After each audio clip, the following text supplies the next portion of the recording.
Hello and welcome to the Inspiration Pop-Up this week. Hello, happy little sausage to South Africa. Hi, everyone be thinking like, what are they talking about? Yeah, that's kind of how I started my greet with you about that, because I'm very excited because I entered this competition with the ICF, the International Coaching Federation, and I'm one of the winners. There's four of us. So that means we get like a spot on the YouTube. It's like incredible. It's just an incredible opportunity, and to go to the summit in October. So yeah, that's how my week has started. Are So we I'm so still going to work together? of course, I hope so. of course.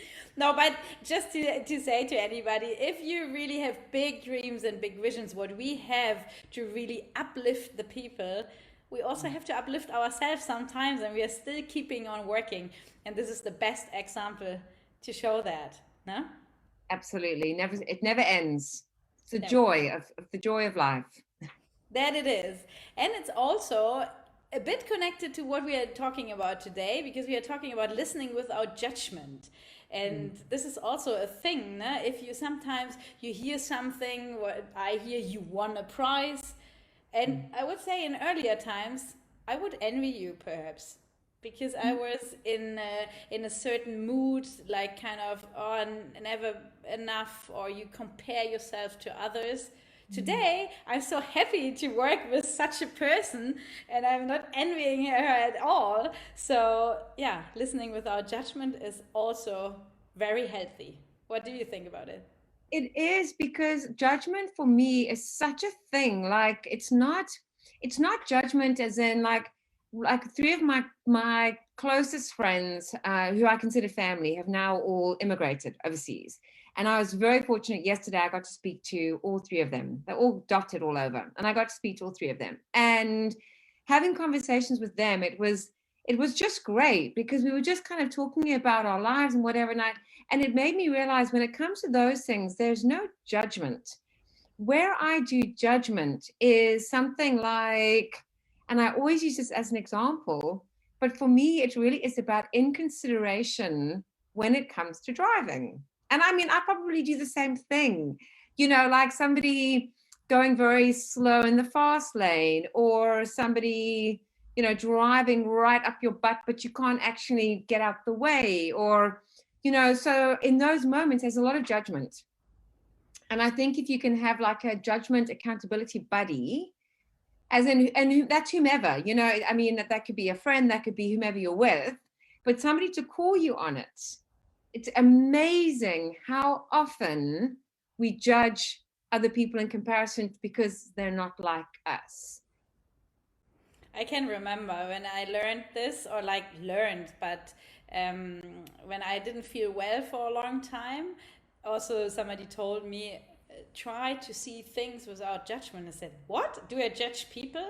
But I judged people, but I also judged myself for a long time, because you learn it in school, no? Because you are in your peer group, you compare yourself to others, and then it somehow it is in your life, and you do it with unconsciously, yeah. But then if you learn it to see it, okay, I just said I can't come tonight, but it's not because of you, or I don't want to come because of you, or it's just it's too much or so no. Yes. But sometimes people just give a judgment on it, and then it starts to have misunderstandings, or you are not feeling well because you think you take it personally and all that. And if you just get step a bit back, and then you see it just neutral, life is so Also, much I more. think it does depend on your frame of mind, because I know with myself, if I'm depending on how I'm feeling, and my emotional state will depend on my judgment state. If I'm feeling a bit irritable and I'm feeling frustrated, my judgment will be very different, as opposed to if I'm in a really good space. So the emotion that you have in the moment, that is very important, to be mindful. Mm-hmm. Are you feeling grateful, and are you feeling very empathetic, or are you feeling like a victim and the world owes you and everything's not working and it's hard and, that kind of negative. Like, where are you feeling and how are you feeling? And another thing is as well, as a listening without judgment is the key ability to become a coach.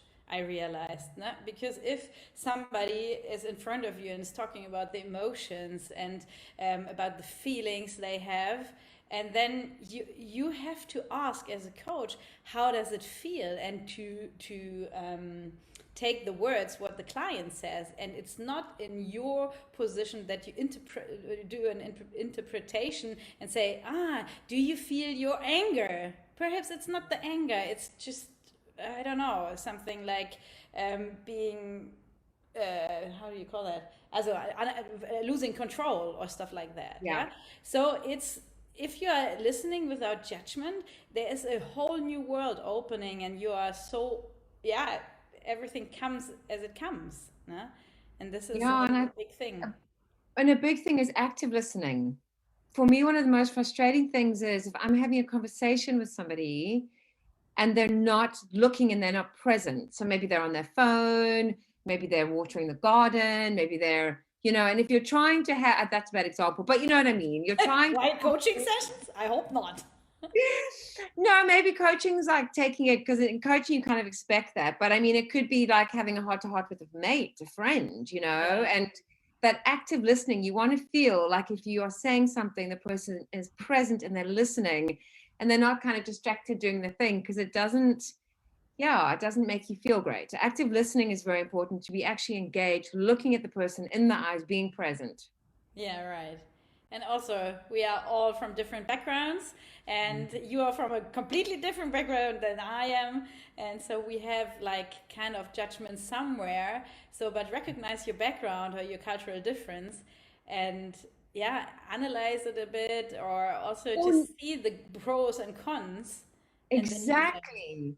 Because I think, I don't know which culture, I don't know if it is the Asian, I'm not quite sure, but I think there is a culture, maybe it is the Japan, I'm not sure, where actually eye contact is considered not good. Like to look in somebody's eyes, like where I'm from, if I'm respectful, I'm looking at you in the eyes. Whereas certain cultures, if you're doing that, that's quite antagonistic. So Yeah. you shouldn't actually be making eye contact, because that's, so in other words, you should rather be kind of looking down. That's considered more respectful. So yeah, cultural difference is massive with how we communicate. Yeah, and also like then to understand the other person, né? Yeah. And this is also, I think, to wrap it up. If you have like a judgment, you don't have perhaps a whole understanding of the situation of the person. So if you are really active listening, you get a better picture, and then you have the person in front of you, and then you can, yeah, connect to her much better. And that is what we love, to connect to you all who are listening, and to inspire you every week. And if you want to work with us, please contact us, and we are happy to help, and bring you on your way. Yeah. Have a good week. Have a good week. Bye. Bye.